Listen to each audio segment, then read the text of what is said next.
Welcome to the new podcast, In the Garden with Susan. I'm your host, Susan Ladner. I will aim to bring you top quality information on how to save open pollinated seeds, grow a garden, and preserve what you grow. Every Wednesday, I'll be sharing practical tips and techniques to help you on your journey to food security. Join me as I preserve the abundance of produce that my garden provides. Learn new ways of putting food away for the winter and some old ways that are from another century. You can find this podcast on Shopify and at my website. Come on, let's go wander down to the garden and awaken the dreams, history, and love that is held inside every seed.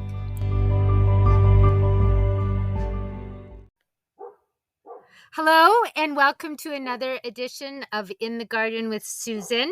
And today I have a special guest, and I have to tell you guys, she's on the phone. I thought maybe I could figure something out with Zoom or something, but I thought, well, here we go. We're just going to do it. So if she sounds a little bit in the background, it's because she's on the phone. So please excuse the recording. I don't know, technological issues, but it's really the information we're going for. So today, Tamara, maybe some of you know her, Tamara Clement. She's from Sudbury, and she had the Sudbury seed. Can you tell us what the name of your company is, Tamara? Well, now it's Heritage Hobby Seed Art. Yes, excellent. And your website is heritagehobbyseeds.com. Okay. So we'll put that information in the show notes for everyone below. And maybe can you tell us a little bit about your seed collection? Because I know we're supposed to be talking about the electroculture. However, I find the seeds very exciting. Okay, sure. So it's a pretty rare collection. A lot of it, some of it from seed vendors in Canada, and a lot of it, though, from seed trades with people all over the place. Very, very human-powered seed collection. Nice. And you have over 1,200. Is that right? I have over 1,200 that I can offer, and I probably have a couple hundred that still need to be grown out or need to have the numbers built up so I can share them, or maybe a little bit low, so I don't have them on my list. But yeah, about 1,200 that I'm offering. Yeah. Incredible. It's amazing. And for my listeners, I really urge you to check out her seed collection on her website, because I was in there the other day and it is such an enjoyable experience seeing all these things. But what we wanted to talk about today was electroculture. And Tamara does electroculture and she's had some results. I did some electroculture last year in the garden and I saw results, even though I started listening to some of Yannick Van Duren's, some of his videos. And sorry, Yannick, if I said your name wrong, but he is so knowledgeable. And when I started watching these videos, I realized I don't know anything. And what did I do? What I did is I took a stick. I went and got a big bamboo stick from the dollar store, and I got this copper wire and I wrapped it all up, and then I detached it was 5 stuck together. And so they were all going out into the heavens. And I thought, this is in the center of my garden. It's going to activate the entire garden. And maybe it did, because it was poor soil and everything did really well. And, when people would come over, they thought it was amazing. But that's what I did. So for my listeners that don't know anything about electroculture, I'm just going to quickly read what it is. And so electroculture is a simple method of applying atmospheric free electricity to significantly increase plant growth, using basic materials like copper wire and/or magnets to vitalize the soil and increase yields by 100% to 300%. It also eliminates the need for fertilizer and pesticides. Explained that it is not electricity as we know it, but a breath of energy which stimulates and increases the fertility of the soil. So, one of my first questions that I'd like to ask you, Tamara, is basically like, why did you want to try? Like, why did you want to try electroculture, and what were your initial thoughts about it when you found out about it? Actually, that's a really good question because my first thought I still remember is my husband told me about it, and he heard about it from some friends that we have. And my first thought was, how come I've never heard about this? Because I mean, I haven't been gardening as long as some people, but 16 years. And it was one of those gardeners that was at the library and tracking information down, and especially not having animals to add fertility to my garden that way. I was always open to ways to increase fertility naturally without, needing manure, basically. And so I thought, so I was really open to it, but I was neutral. I wasn't like hoping it's true or whatever. I thought we had the copper wire already. We didn't have to buy anything. So that allowed me to approach it with a really neutral mindset of not looking for any particular result. And we wrapped the copper wire around some saplings that were nearby that we cut down. So there really was no cost with it. And so my thought was, well, let's see what it's about. I mean, the main driver for me was like, I wonder why I've never sort of heard about this. And I guess if I'm really honest, I thought if this was really something, I probably would know about it, right? And so it didn't take very long before I realized there's definitely something to it. So I'm really glad actually that I started out with a really neutral mindset and I wasn't looking for any type of result. I was totally open to whatever a natural result would be. And so nothing might happen, and you would have been like, oh, well, nothing happened. So, Yeah, tried it and didn't really work for me. So, moved on. But I'm also glad that we didn't approach it with the mentality of like, let's just try like one little bamboo stick in a pot. We did kind of go because we already had, like my husband has done a lot of wiring jobs and stuff. So we had a lot of copper wire hanging around. He had to strip the wire, but it was there. So we had an abundance of copper to work with. So we really went for the whole enchilada. We did I think it was 14 or 15 poles we made. He even put a coil on the top. The poles were about 12 feet long, I think he said. 8 feet long, maybe. And so we placed them so that almost there'd be coverage almost every. I have about one, two, maybe 6 gardens. So I made sure, but I kept one control area. So I kept one control area where I could see if there was a difference between that area and all the other places with the poles. So each pole did out from the pole about 7.5 feet. So we made sure we covered pretty well everything except the eggplants, and my corn patch was half of it was covered in the electroculture field and the other half wasn't. So we did go whole hog, even though it was an experiment. We thought, well, if we're going to do it, we have the stuff, let's do it, as best we can. And so that's what we did. So you left one garden did not have any. What was in that garden that didn't have any electroculture? My eggplants. Oh, My yes. eggplants and half of my corn patch. So half the corn patch was in the radius of the pole, and the other half wasn't. And it was pretty clear by the end of the season that my eggplants. And actually, the year before in 2022, I did a big eggplant grow, maybe 20 types or something, and I had pretty good production. I collected seeds for everything, but last year it was almost a total fail. I think it was only about 3 eggplants I collected seeds from. So, and also my corn, the corn within the range of the pole, the corn stalks closest were giving me about 3 cobs for each stalk. And at the farthest end out of the range, I was getting 1 cob.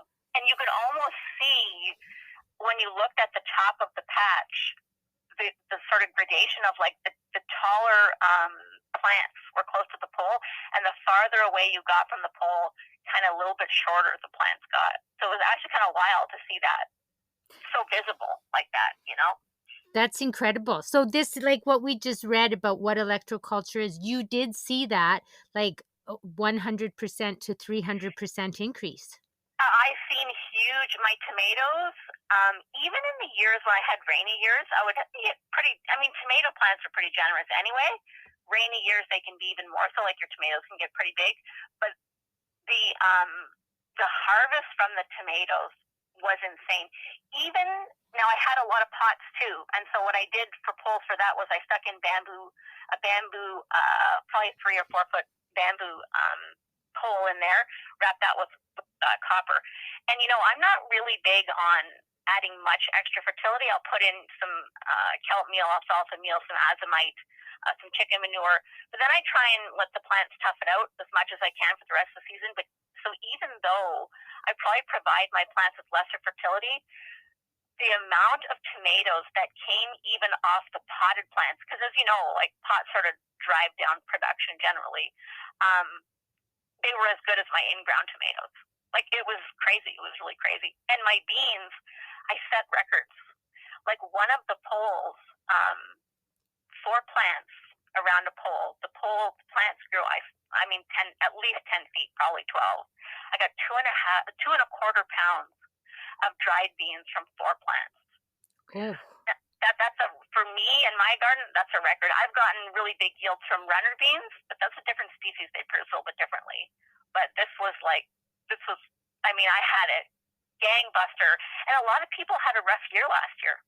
But my garden was like, it was crazy good. I mean, the height of my average pole bean got to like 12 feet, 10 to 12 feet. It was huge. wow. And it's sort of funny because I have a neighbor who seen us putting these holes in the ground with the copper on them and the coil on the top. And, you could see the look of curiosity. So I just explained a little bit about, what it is. And it's a, harvest atmospheric energy and transfers it into the soil, and this helps the plants or whatever. And you can see the look of kind of concern about what a strange idea that was. Like the facial expression was one of concern, right? And he sort of very politely backed away from the conversation and didn't really say much about it. But by midsummer, he had a friend come over in our backyard, sort of like there's no fence or anything. And they were leaning kind of, there's a little bit of like a corner. He has a decorative corner patch made of wood on his property. So they were leaning over that, looking at my garden because they just couldn't believe the size of the plants, right? And so by the end of the summer, my neighbor, who obviously had been a major skeptic, said, you know something? I might try that next year in my garden. And I thought, hey, that's got to be some kind of proof right there, right? That your neighbor who's like pretty skeptical about what that looks like, these copper coils. My daughter was calling them like alien hailers, right? Because it's sort of an odd look. But the plants grew so big at a certain point you didn't even see the poles anymore. They were just completely covered. Now, here's an interesting thing about electrical culture, though, that I've read since the fall harvest, and that is, when I looked at my plants, I looked at that and I thought, this looks like hyperfertility to me. And I don't generally, once I put the beans in, I mean, I grow a lot of beans and a lot of peas. I'm not really, I mean, those things tend to fix their own nitrogen anyway. But when I was looking at the plants, I was thinking to myself, this looks like extreme fertility. Like, it looks like these plants are really getting a lot of food, and that's this like hyper vigorous growth, right? But I've since read that, China did like 9,000 acres in electroculture in the last couple of years. And one of the things that 9,000 acre study of electroculture showed was that one of the big results wasn't so much in not needing as much fertilizer. It was like they needed 20% less. Was that the pest pressure was really reduced. And that is something that I noticed. Now, I don't have a ton of problems with bugs and disease in my garden anyway, but I have had an increasing problem with cutworms, and slugs have given me a run for my money with my lettuce and stuff like that. And I didn't have a single cutworm last year. And I thought, well, okay, that's got to be something. And also, no slugs. The only place that I had slugs was around, I had one water barrel that I kept next to a bean garden. And I guess the atmospheric humidity coming off of the big rain barrel, was sort of drawing them. But aside from that water barrel, I really had, and I've had problems with voles too. And I had read that this could potentially sort of disincentivize the voles from showing up. I did not have a single vole all summer. That's incredible. Yeah, it was like amazing. I was blown away. As someone who entered the experiment very neutral, I was like, now of course it's only 1 year. Last year was my first year trying it, so I don't know. But um, I would say the results were like amazing, really amazing. Even the tomatoes in pots, that really threw me because tomatoes in pots tend to really not produce as much. Anything in a pot tends to not necessarily produce as much.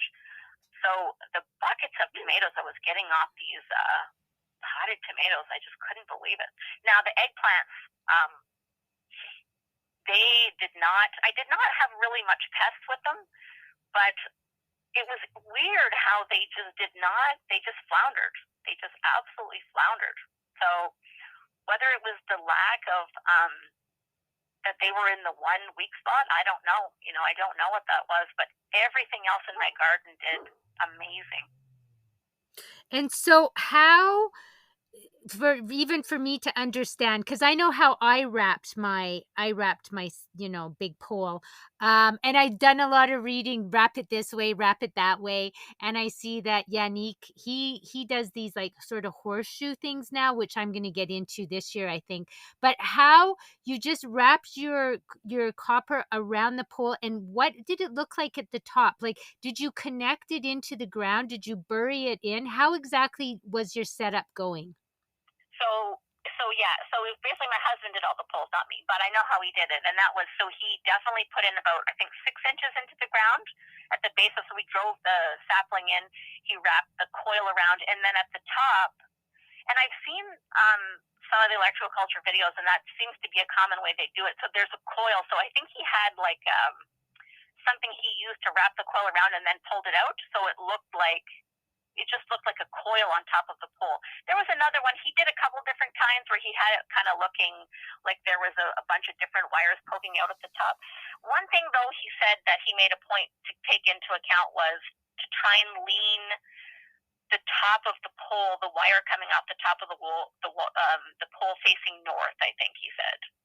Yes. But I mean, I don't know how much those little details if they really add up to a lot. Maybe they do. I know that you can get a meter called a Tesla meter, and it will measure the magnetic field. And a friend of mine, like an online gardening friend of mine in Alaska, kind of did this experiment along with me because when he seen that I was doing it, he thought, hey, I want to try that too. He does container gardens that have some slug problems. And I think he wanted to see, he wasn't even interested in the fertility side of it. I think he was more interested in pest management. And so he bought one of those meters, and he said you can definitely pick up on it's picking up on the magnetic field up to, I think he said like a 30-foot circle off the pole altogether. So you can get 30 feet across of a powered sort of field, right, around the pole.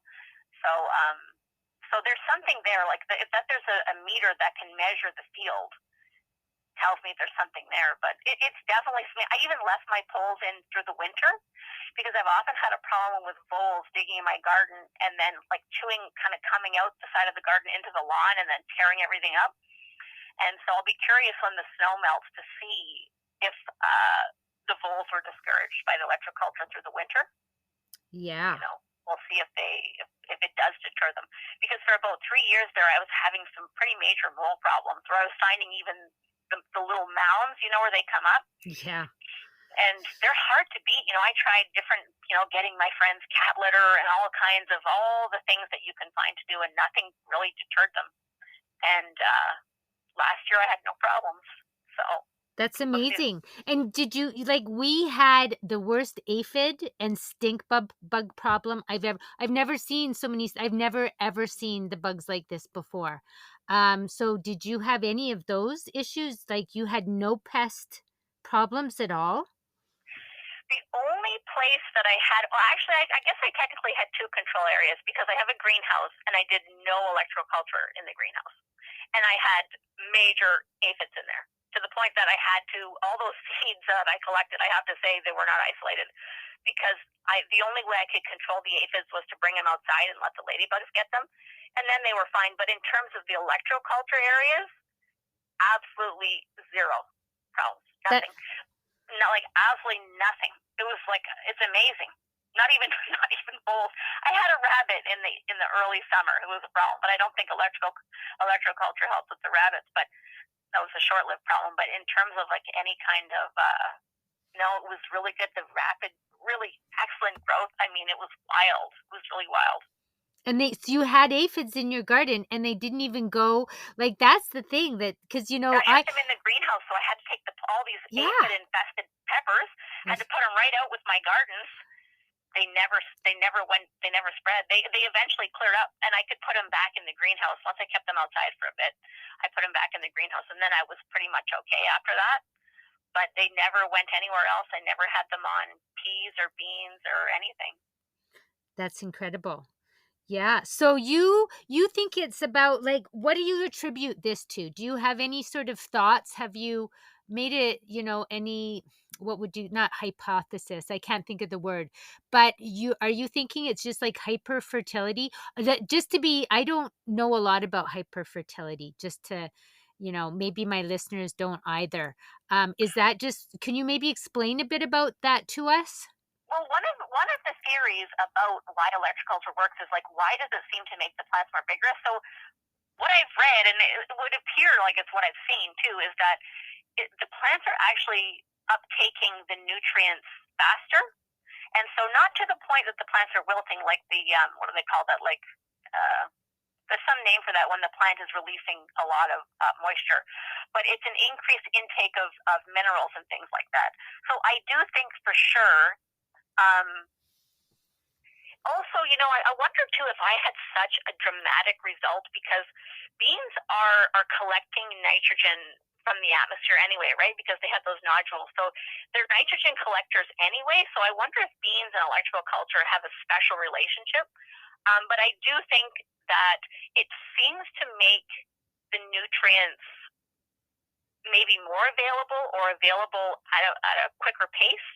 But I also think, and like those studies in China with those 9,000 acres, it does seem like there's probably pests. Like I know the bean seed fly is a real pest in North America. Not a lot of people have heard about it. Because generally speaking, if you get your beans in the ground at the right time and you don't get a cold, wet spell, you're good because the bean seed flies really thrive in that cold, wet weather. And if you don't have that, you don't have a problem. But they have many life cycles through the summer. And I do believe after this past summer with the electroculture that those multiple life cycles of the bean seed fly, which is not specific to beans, like those flies, it's like Delia platura, I think is the Latin name for them, and they'll go to onions and a lot of different vegetables, is that I think there's more pest pressure underground than what we realize. And I think that is a big reason. At first, I thought it was major fertility, that the plants are just getting a lot of food. But see, usually with beans, that will bring on a lot of lush growth, but no beans. So it's obviously not too much fertility because people have been known to over fertilize their beans and get huge plants and no beans, right? So I honestly think that reducing pest pressure is a big part of it. That there are things underground that will chew at the leaves or at the roots, and compromise the underground structure of the plant. And I really think that's a big part of what it was, that the pest pressure underground was affected. I don't think it was just fertility. I do think that it was underground stuff going on. That's interesting. That so the electromagnetic frequencies are being brought down, put into the ground, and that that's really making And it those more insects don't like that. There's something yeah. about that vibration. And it kind of makes sense though, because you can get bowl deterrents that operate on these sonic frequencies. And so, these small more fine levels of life, they're sensitive to frequencies we don't pick up on, right? So I think the reason why the pest pressure was so low is, now one of the criticisms of electroculture is that the worms are included in that the worms are affected in a negative way. But the way I look at it is, even if, let's say, the worms dislike the frequency, I didn't visually see, I have a lot of worms in my garden, and I did not visually necessarily see a reduction, but clearly the benefit of the electroculture is bigger than what the benefit of the worm is then. So, because, if I literally set a lot of records with a couple different varieties and two species. So, it's obviously outweighs whatever the cost is to certain kind of things you might want to keep around, like the worms. It's obviously overrides that. So I'm okay, even if it drives the worm population maybe further down into the earth because they don't like the frequency or they don't like whatever the electroculture is doing. The benefit is still greater, I would say. Yeah, so that's interesting to think because like when you need less fertility, like does this sort of like mean that the plants are being nourished by celestial energies? Like the electromagnetic frequencies are feeding the plants because when you need less fertilizer, I mean the plant still needs these things to grow. So what exactly is feeding the plant, do you think? Do you have any thoughts on that? I have thought about that. Yeah, I've wondered like what, because I do think there's still an element of mystery to how this is working. I think, like I said, I think it helps to facilitate a quicker absorption of nutrients. It's kind of like a highway of water with nutrients going up into the plant, and the highway starts to run more quickly. And so that seems to result in a quicker growing. Like people are usually surprised at how big my plants are by mid-June. Um, but I also think that there is something atmospheric going on, that there's and it's something I noticed actually even before I tried the electroculture with the poles, and that is after a thunderstorm, when you have the lightning, the rain that will come with that always, my garden always kind of went boof after that, like with a surge of growth. I always noticed that. And so when I started to read about the electroculture and they talked about that phenomenon, how the water droplets are charged because of the electrical storm, and something in that. Some people theorize it's the oxygen. Um, I don't think people totally understand why it works. They just That's see the results, I don't know. I do think, though, there's an atmospheric element, that there's some energy, some sort of subtle energy thing happening, and the plants are benefiting from it, and you see that in the form of the results. That's right. And if China has so many fields, like that's massive what they're doing. So there's something to this. And we know that, like even some of the stuff that Yannick has done, it's Because incredible. you're getting bigger yield Yeah. with actually less inputs, right? Like the Yeah. 9,000 acres, and I think they're actually planning on expanding because of their results in China. But like I think what they said was they got a 30% increase in the yield. They did 70% less pesticides and 20% less fertilizers. That's massive. So like there's something happening there, That's right? Like right. there's something. So what exactly, how to break it down exactly what's what, I don't know. But I think knocking back the pest pressure and making the nutrients more quickly available and maybe available in greater quantities, I think that's probably happening. Yes. And yes, we have 3 minutes left, but I have a question that I want to ask. Do you feel that maybe some of the varieties came in earlier? Do you think it changed how the growing season that they normally have? Did you see any of that happening? Like able to harvest, say, the first tomatoes more quickly or the first beans more quickly, you mean? Yes, yes. That's a good question. I never really thought about it. Probably yes. I would say yeah. I would say there was a bit of a bump on the season. Now we had some pretty warm temperatures in June, so how much that factored in, I don't know. But still, I would say yeah. I think it was a little bit more. The harvest started a bit more quickly. Yeah, I would say so. Because they just got going. Like Yep. once they Yeah, the started vigor going. was there. Yep. Yeah. And maybe there could even I don't know if there's been studies done, it's something I'd like to look into, but maybe you looked into it. Do we know if the electroculture makes the, vegetables more nutritious? Is that they're more vibrant? So would there be anything about that we're getting more nutrition from those?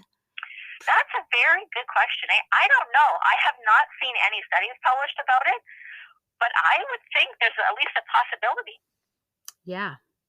Yeah, because I mean, if the plant is happy, like obviously, like we know, like animals, anything that we eat, I don't eat animals. I'm a vegan. But any like that the food is alive from the garden. It's been for 2 days. So you're eating living energy. So if you're eating plants that, if you go to the supermarket and these plants don't look very nice, or the apples don't look that great, they're kind of sad, saggy, and but if you have a vibrant apple that just came off the tree and it's crisp, it's still alive, that's more nutritious for you. So if these plants are happier and more vibrant and more full of life, there must be more life-giving energy that we're I think you're right. Just thinking about a study in England with black currants, and they realized that black currants are really rich in vitamin C and all these great properties. So let's make them, um, let's have crops of them that are bigger.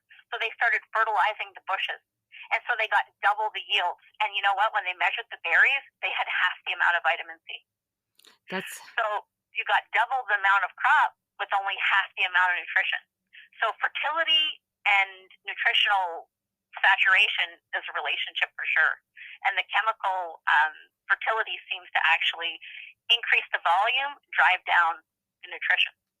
That's incredible. Well, we are almost out of time here. So I just want to take a chance to say thank you so much. This has been such a great learning experience for me. I'm very motivated to put in a lot more elect.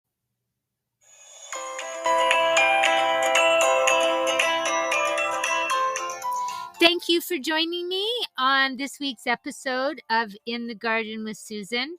I hope you enjoyed hearing about Tamara's amazing results in her garden, and that you're inspired to try that out this year and hopefully see amazing results like she did. Please feel free to check out her website. I have it in the show notes below. And, maybe stop by and get a couple of her endangered varieties. They really need to be saved. I know I've got a couple. And you can find this episode and others at Spotify, Radio Public, Podchaser, Headliner. I'm now posting it on my Rumble channel, and it's at my website, www.gardenfairybotanicals.ca. And I hope to see you again next week. So we will see you in the garden. And also, I'll be at the Enderby CD Saturday this Saturday. So come find me there.